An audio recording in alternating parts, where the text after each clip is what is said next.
Salut à tous.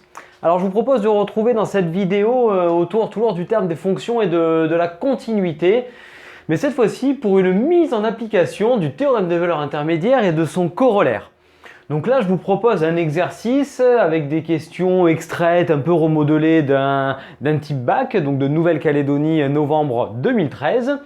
Et dans ce type bac, vous aviez deux grandes questions. Là, on va traiter essentiellement la première, qui va consister à l'étude de cette fonction. Dans l'exo complet, c'était en fait une fonction auxiliaire. Donc là, ce que nous allons devoir faire, c'est étudier la limite en plus l'infini, les variations, démontrer que l'équation g de x égale 0 admet une unique solution dans les réels positifs, puis en déduire le signe de cette fonction g. Donc en fait, le théorème des valeurs intermédiaires se situe exactement là-dedans. Je vous invite à retourner voir notre vidéo sur le théorème des valeurs intermédiaires et le cours, où on vous explique un petit peu ce que c'est que le principe du corollaire du théorème des valeurs intermédiaires qui repose sur la continuité. Alors, on va commencer de suite l'exercice et on va regarder dans un premier temps la limite de la fonction en plus l'infini.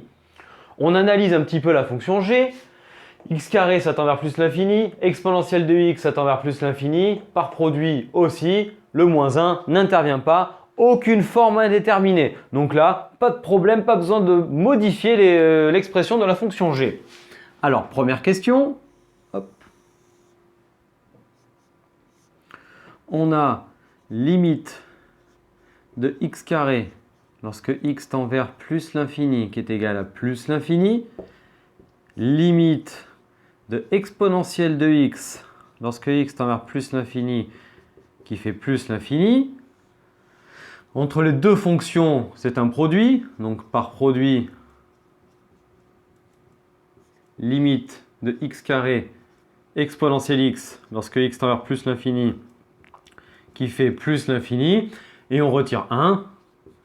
Et moins 1 tend vers moins 1 par somme. Limite de g de x lorsque x tend vers plus l'infini est égal à plus l'infini. Voilà.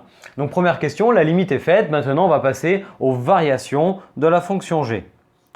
Je vous rappelle, pour étudier les variations d'une fonction, la plupart du temps, on passe par la dérivée. L'énoncé nous dit que la fonction est définie, dérivable sur 0 plus l'infini, donc pas besoin de revenir s'étaler là-dessus. Et on va calculer directement la dérivée d'un produit, c'est-à-dire qu'ici on a entre x carré et exponentielle x la forme u fois v, la dérivée de moins 1 faisant 0. Alors, g' de x est égal à la dérivée de x carré 2x fois exponentielle x plus x carré fois la dérivée d'exponentielle x qui est exponentielle x elle-même, moins 0. Nous pouvons factoriser par x, ce qui me donne x facteur de 2 exponentielle x plus x exponentielle x. Et on aurait même pu factoriser par exponentielle x dès le début, mais j'ai préféré mettre les étapes. Donc on a x exponentielle x facteur de 2 plus x. Voilà l'expression de la dérivée de la fonction g. Une fois que la dérivée est faite, il faut étudier son signe. Et le signe de la dérivée va donner les variations de la fonction. Donc l'énoncé nous restreint la fonction à l'intervalle 0 plus l'infini, c'est-à-dire à r+. La fonction dérivée a donc 3 termes, x, exponentielle x et 2 plus x. Exponentielle x, c'est tout le temps strictement positif. X, nous sommes dans l'intervalle 0 plus l'infini, c'est positif. Et 2 plus x, également. On va le détailler rapidement, mais on ne va pas non plus rester très longtemps sur ça. Pas besoin d'en faire plein de lignes. Donc, x appartient à r+, donc x est supérieur ou égal à 0, x plus 2 est strictement positif et exponentielle x, lui, est strictement positif quel que soit l'ensemble des réels sur lequel on se place. Donc, g' de x est supérieur ou égal à 0. Le signe ayant été étudié, on va pouvoir maintenant donner le tableau de variation de la fonction. Il ne nous manque plus qu'à calculer g de 0 pour qu'il soit complet. On va le faire à côté. G de 0 égale 0 fois exponentielle de 0 moins 1, donc moins 1. Et maintenant, on dresse le tableau de variation.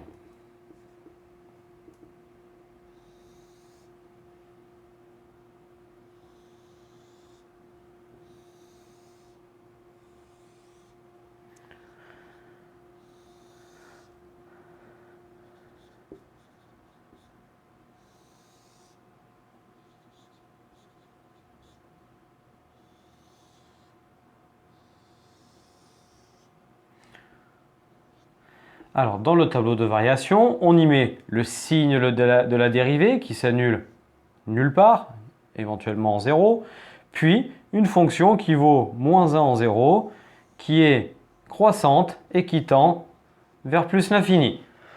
Donc voilà l'étude de variation de la fonction g avec sa limite, son image en 0, le signe de sa dérivée et ses variations.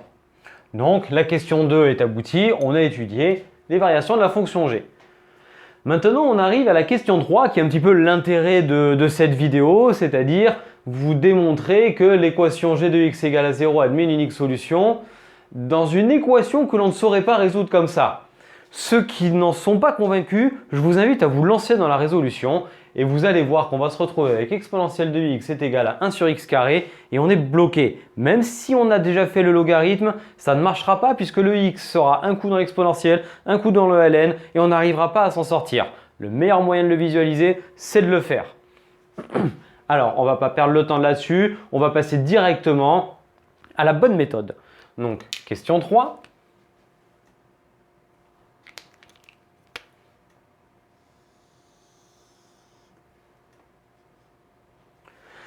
On va analyser ce qu'on a fait et on voit une fonction g qui est croissante, continue car elle est dérivable, qui en 0 vaut moins 1, c'est un nombre négatif, qui en plus l'infini tend vers plus l'infini, c'est évidemment positif. Donc cette fonction va passer de valeur négative à valeur positive, elle va forcément passer par 0. Et si vous vous souvenez, le théorème des valeurs intermédiaires, en gros, c'est le théorème qui vient remplacer ce forcément passer par telle valeur. Donc maintenant, on va regarder comment le rédiger. Donc, on donne l'intervalle, on dit que sur 0 plus l'infini, g est dérivable,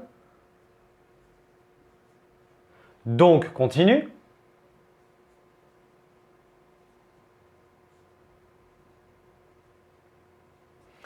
De plus, on a une fonction qui est strictement monotone.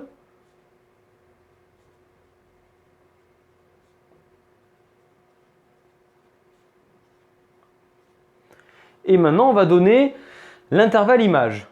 Donc, soit vous pouvez marquer à valeur dans moins 1 plus l'infini, ou alors les marquer point par point en disant or g de 0 est égal à moins 1, qui est négatif, et limite de g de x lorsque x tend vers plus l'infini est égal à plus l'infini, qui est évidemment positif. 0 appartient bien à moins 1 plus l'infini. On a donc là donné tous les ingrédients, c'est-à-dire une fonction qui est continue, strictement monotone, justifier que 0 est bien dans l'intervalle image. On va donc pouvoir appliquer en fait le théorème de la bijection ou corollaire du théorème des valeurs intermédiaires. Donc, on le cite. Donc, d'après le théorème de la bijection,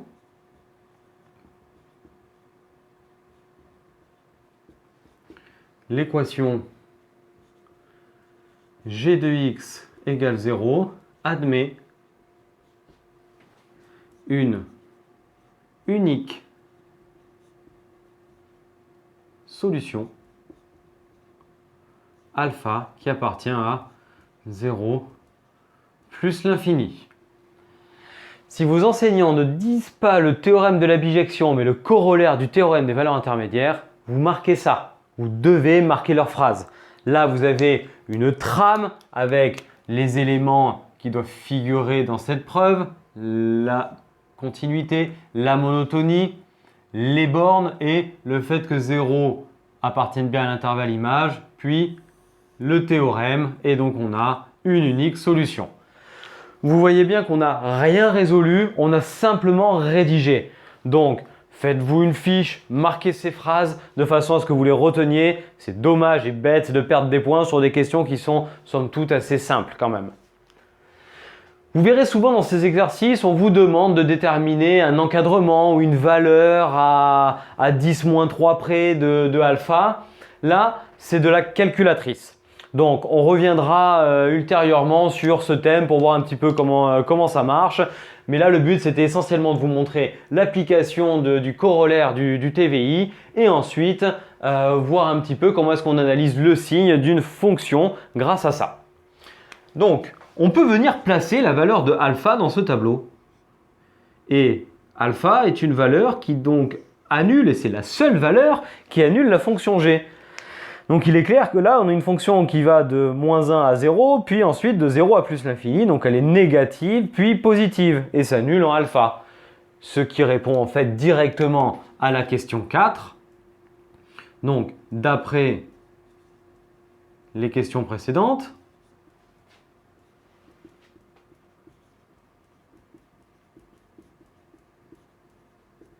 G est croissante et G de alpha égale 0. Donc, pour tout x supérieur ou égal à alpha, on applique la fonction g qui est croissante. On a g de x qui est plus grand que g de alpha qui vaut 0. Donc g de x positive. Ainsi, et vous pouvez donner le tableau de signes de la fonction.